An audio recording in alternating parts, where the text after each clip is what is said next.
Shalom, hari ini mari kita bersama-sama mengalami janji Tuhan di dalam kehidupan kita. Ada juga perintah dari Tuhan untuk kita di dalam 2 Tawarik pasal 2 ayat 1 sampai 18. Persiapan-persiapan untuk mendirikan bait suci. Salomo memerintahkan untuk mendirikan suatu rumah bagi nama Tuhan dan suatu istana kerajaan bagi dirinya sendiri. Dan Salomo mengerahkan 70.000 kuli, 80.000 tukang pahat di pegunungan, dan 3.600 mandur untuk mengawasi mereka itu.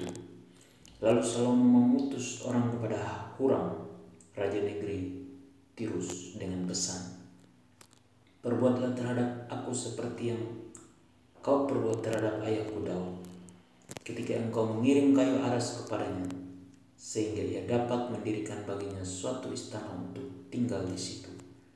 Ketahuilah, aku hendak mendirikan sebuah rumah bagi nama Tuhan Allahku, untuk menguduskannya bagi Dia, supaya di hadapannya dibakar ukupan dari wangi-wangian, tetap diatur roti sajian dan dipersembahkan korban bakaran pada waktu pagi dan pada waktu petang, pada hari-hari Sabat dan bulan-bulan baru, dan pada perayaan-perayaan yang ditetapkan Tuhan Allah kami, sebab semuanya itu adalah kewajiban orang Israel untuk selama-lamanya. Dan rumah yang hendak kudirikan itu harus besar, sebab Allah kami lebih besar dari segala Allah. Tetapi siapa yang mampu mendirikan suatu rumah bagi Dia, sedangkan langit, bahkan langit yang mengatasi segala langit pun tidak dapat memuat Dia? Dan siapakah aku ini, sehingga aku hendak mendirikan suatu rumah bagi Dia, kecuali sebagai tempat untuk membakar korban di hadapannya? Maka sekarang kirimlah kepadaku orang yang ahli, seorang yang ahli mengerjakan emas, perak, tembaga, besi, kain ungu muda, kain kirmizi, kain ungu tua, dan yang juga pandai membuat kirang untuk membantu para ahli yang ada padaku di Yehuda dan di Yerusalem, yang telah ditunjuk ayahku Daud. Kirim juga kepadaku kayu aras, sanobar, dan cendana dari gunung Libanon, sebab aku tahu bahwa hamba-hambamu pandai menebang pohon dari Libanon. Pada itu hamba-hambaku akan membantu hamba-hambamu untuk menyediakan bagiku sejumlah besar kayu, sebab rumah yang hendak kudirikan itu harus besar dan menakjubkan. Dan untuk tukang-tukang yang menebang pohon, ku berikan gandum 20.000 kor, jelai 20.000 kor, anggur 20.000 bat, dan minyak 20.000 bat, sebagai bahan makanan bagi hamba-hambamu itu. Dan Huram, raja negeri Tirus, mengirim surat balasan kepada Salomo yang berbunyi, "Karena Tuhan mengasihi umatnya, Ia telah mengangkat engkau menjadi raja atas mereka." Lalu Huram melanjutkan, "Terpujilah Tuhan Allah orang Israel, yang menjadikan langit dan bumi, karena Ia telah memberikan kepada Raja Daud seorang anak yang bijaksana, penuh akal budi dan pengertian, yang akan mendirikan suatu rumah bagi Tuhan dan suatu istana kerajaan bagi dirinya sendiri.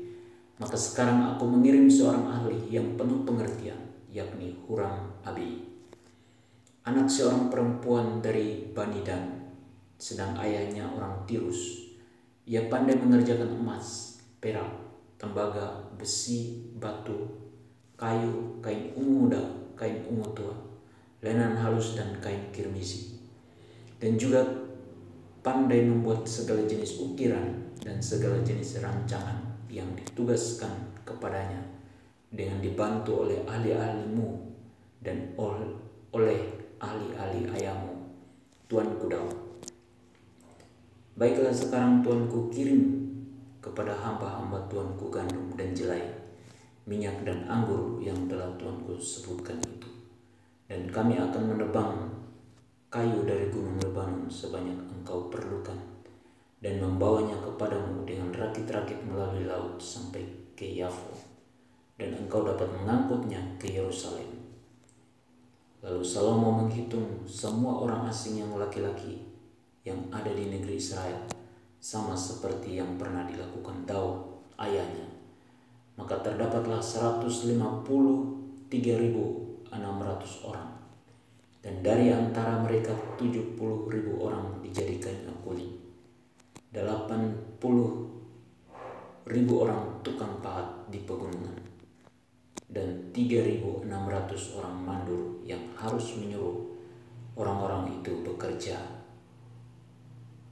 Perintah Tuhan, kita harus selalu membangun mesbah keluarga dengan mencari hadirat Tuhan senantiasa,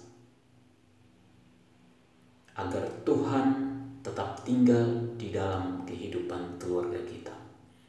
Janji Tuhan untuk kita hari ini, yaitu kasih Tuhan akan senantiasa menaungi kita dan memberikan kepada kita akal budi dan pengertian. Amin. Tuhan Yesus memberkati kita semua.